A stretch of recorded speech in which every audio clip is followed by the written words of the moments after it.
borrow your sunglasses? You want one? Julius, just how did you kind of find the offensive rhythm and flow in the fourth quarter that seemed like so tough for the group in general through three quarters there?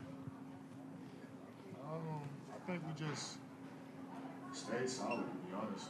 I mean, we've been in so many of these games throughout the year and lost so many in the beginning of the year trying to find our identity and how we want to play. So, I mean, I looked at the scoreboard going into the fourth quarter, and I think we were down 4. So, in my mind, I was just telling myself, take it a possession at a time, just be solid, get some stops, and then on the offensive end, just execute. It's no different than what we've done, to finish this year also.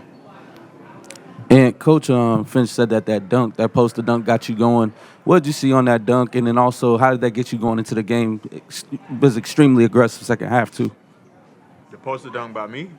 Yeah, on Kevon Looney. Nah, that I feel like when Kuminga dunked on me, that got me going more so than anything. Yeah. Also, what did you see from Julius? Triple-double, second Timberwolves player in history behind KG. What did you see from him tonight? He was incredible, man. Finding everybody on cuts, finding an open guy time after time, just pushing the pace. And that's what we asked for him, and he been doing it at a high level. So we can't ask for nothing better, man. So he been making the game a lot easier for me, so I appreciate having him.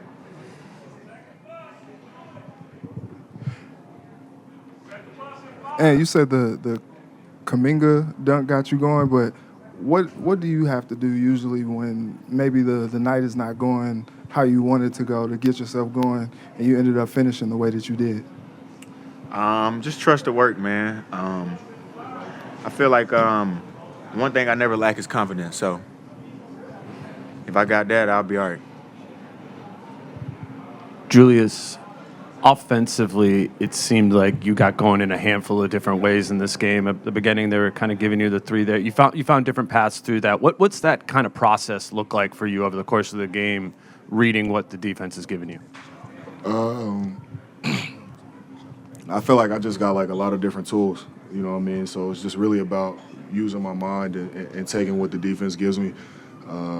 I talk to C. Hines all the time, and he tells me I can do everything. So, for me, it's just about taking what the defense gives me. If it's a 3, take it, trust my work.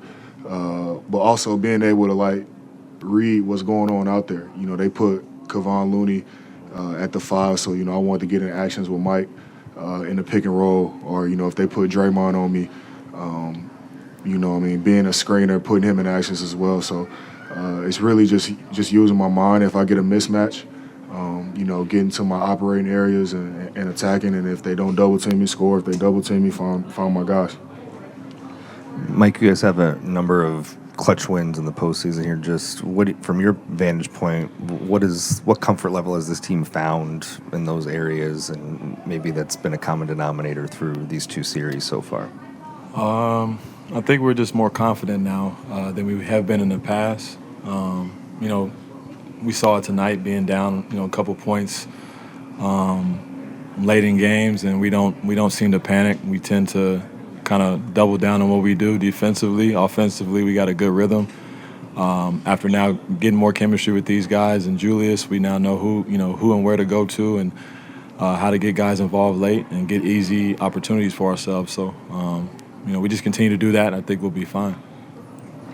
And Jaden hit a 3 to double your lead from 3 to 6 with about 3 minutes to go. Julius found him, but you found Julius. How did you kind of read the floor there, and what kind of satisfaction or pride or whatever do you process from a hockey assist? It's just like an assist to me. At the end of the day, as long as one of us scored with a Timberwolves thing across our chest, I don't care what it is. I don't care if I pass it or not. Yeah, it don't really matter. But just reading the floor, I think Julius set a screen for me, and I was looking for my shot, but they kept 2 people on me. Then I saw Julius on the pop, and then he made a great read to Jaden in the corner, and Jaden knocked it down. And Jaden was tremendous all night. He was 3 for 4 from 3. I wish we could have got him a couple more looks, but that was just the flow of the game. But he came through big time for us. Mike, we see with Julius's offense, he's able to get you guys a lot of good looks. But on the other end, it seems like the way when he's rolling, it controls pace so much. How much does that help slow down a team like Golden State who's trying to push at all times?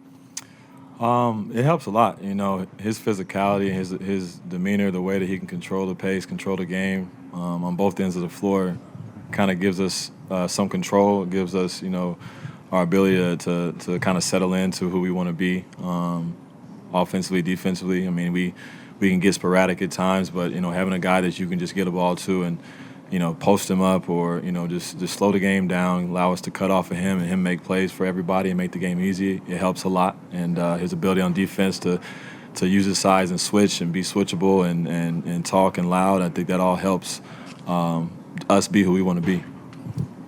Mike, you got a very short rest at the end of the fourth and come right back in.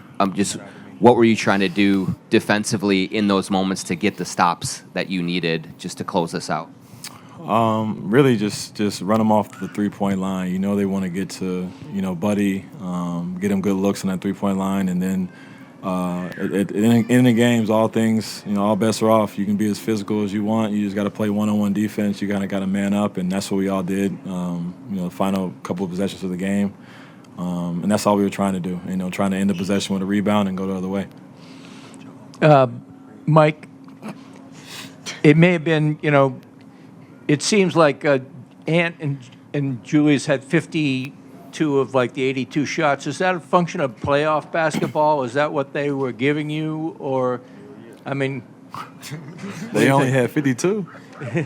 We're trying to get them 60, 70, bro. We need... No, it's a function of how our team is going to flow, man. We need those guys to be aggressive. We want them to take the shots. We want them to take them, especially if they're good, you know, in rhythm, in flow of the game, and they're doing the right things, being aggressive, getting to the rim. We don't mind that. We know we're going to get our shots through the flow of the game on the other stuff. So, need these guys to be more aggressive. Like you can just Jimmy Butler took 44. Jimmy and Kuminga took 44 to 81. Is that bad offense? Huh? They said Kuminga and Jimmy took 44 to 81 shots. Is that bad basketball? Is that bad basketball? Man. I didn't say it was bad. I was saying it was playoff basketball. Yeah, it's playoff Yeah. basketball. The best player shoot the ball every time. Hell yeah. Mike, you can see with what they're doing defensively, they're definitely executing their plan for 48 minutes and making it difficult. How much of a mental grind is that for you guys to kind of continue to keep pushing when they are taking away, like they're taking away Ants off the bounce threes and stuff like that, the things you guys like to get to for 48 minutes, just finding different answers and pushing through even with that? You know, that's what a championship team does. They have that DNA where they can change different lineups, throw different guys in, play different coverages, play zone. And those are all things we have to adjust to in the game. And just the way we have done it throughout the first couple games has been, you know, spectacular on being, you know, just being able to dissect and know when to find guys in different situations. And, you know, Ant being patient, not trying to go get it right away, you know, getting off the ball. Julius the same way, letting other guys kind of get shots and get in rhythm in different fashions of the game. It allows the game kind of open up at different points for them. And has it been a bit of a learning curve, I guess, figuring out other ways to get your threes up? Because obviously you got 14 tonight, but they really don't want you getting it off the bounce. Yeah, for sure. It's kind of crazy because teams usually don't want me to get to the hole, but it's like now they don't want me to shoot threes, step back threes. So just trying to find that balance, man. And like Mike said, not being thirsty all the time, like setting screens, finding my teammates, getting it through actions. And I think just playing off the ball is better for me playing versus this team because everybody is locked in on the game plan. They got a pretty good group of guys that's locked in on the game plan. Like you said, it's a championship DNA team, so they don't make too many game plan mistakes. And how would you describe what opened up for you in the second half? I think you had 8 points in the first half, 28 in the second half. Was it more like you finding a rhythm or you finding how they were guarding you? Yeah, just Finchie put me in great positions, realizing less ball screens because all they're going to do is probably trap it, and the whoever's setting the screen, his man going to be super high where I got to pass the ball, and then just playing off of Ju. I think that was another thing. And then our V2 action, back screening for Mike, trying to get a worse defender on me, and, yeah, Ju finding me on cuts and just getting me easy looks and then just getting into a rhythm.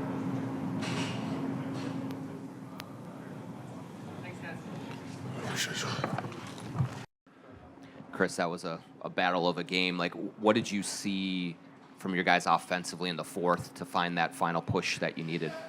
Yeah, I mean, we started playing through Julius a little bit more and got great spacing. And I thought for the first time consistently all game, we actually like went somewhere. I thought, we kind of were in each other's way all night long. I mean, they were very physical and aggressive on the ball, but I thought, we were able to kind of get better spacing and go somewhere quick with the ball.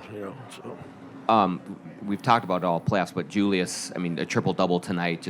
And he wasn't on early offense, or with his shot at least, but how do you see him just find his way in these games to make the impact he's making? Well, he's playing with so much force and determination, and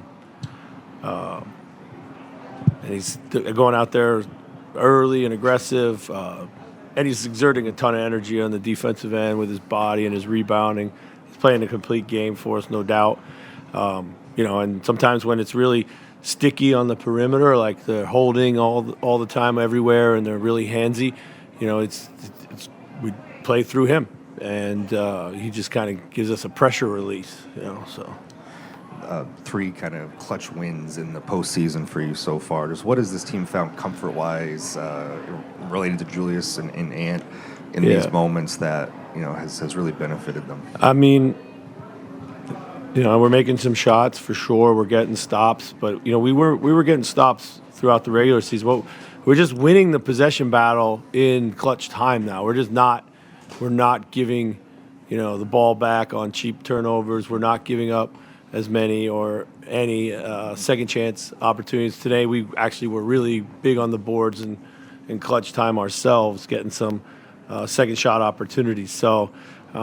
That's it. That's really, if you had to boil it down to one thing, it's just getting more looks at it.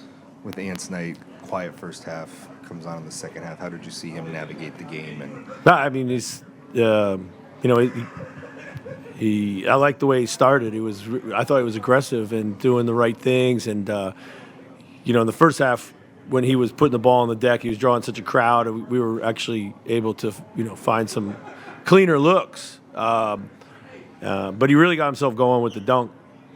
We needed to spread the floor for him a bit more. He needed to just go downhill.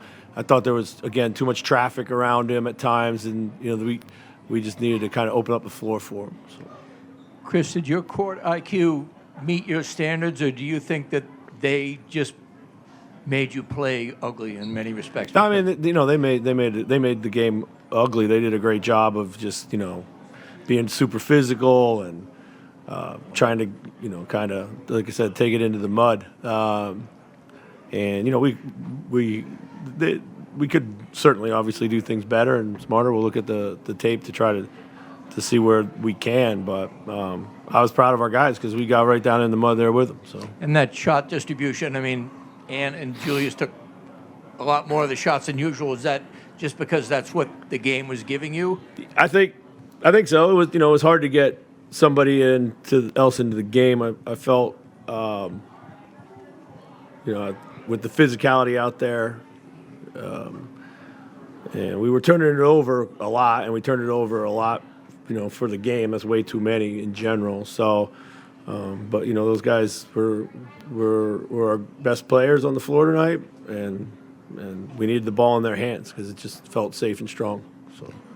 Chris, with Julius, obviously he gives you guys scoring consistently, but it seemed like he was doing a lot of the other things too. That big rebound late at the end of the game, which like deflections, 50-50 balls. I mean, how much did you need that part of him? We need it all. I mean, we need everything from Julius. Like, his hustle plays, sometimes he can just, he does a great job of just kind of chasing down rebounds and stuff like this.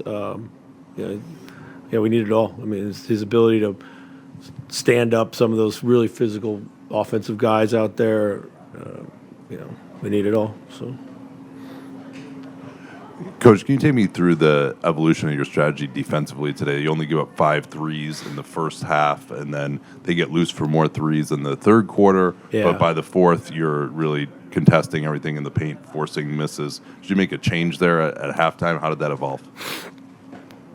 No, we didn't make a change. I mean, I think they did a couple things to try to shake loose. They got out in transition a little bit. Got some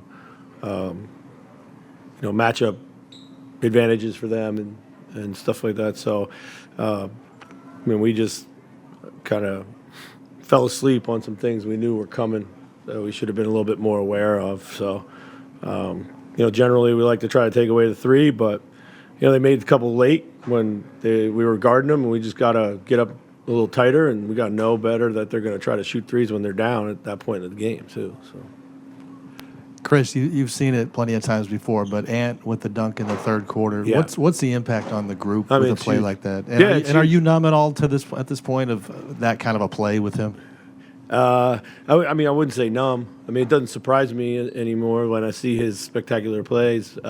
But it just infuses our group with so much energy, and then he kind of gets going too, and we really need that from him. And he's been working hard on finishing. He knows that there's opportunities to get to the rim against these guys with their lack of size at times, and he's been on himself to finish better, and that was kind of, I think, his message to himself.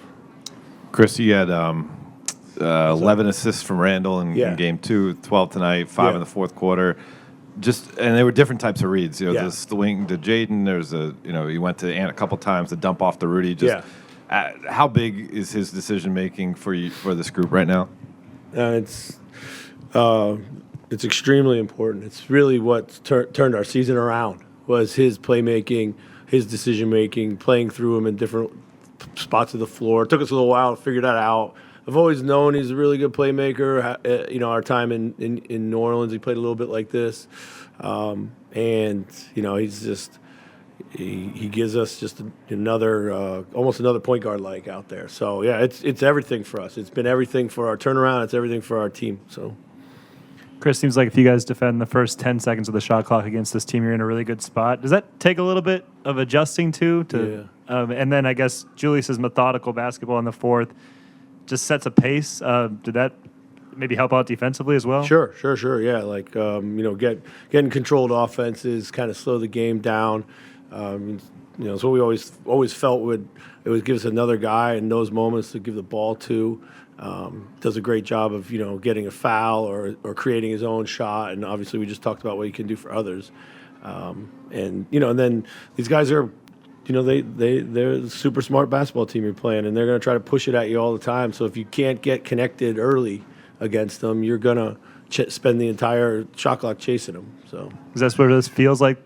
These will be games of runs because if you're not scoring, now they have chances to go the other way and vice versa. Yeah, a little bit. I think scoring against these guys is huge just because it keeps them out of transition a little bit more. So, Chris, the bench scoring was up in the last game, only 11 points from the bench tonight. How good does it feel to still be able to come out with a win when you don't get the production that maybe you're looking for from the bench? Yeah, we need those guys, but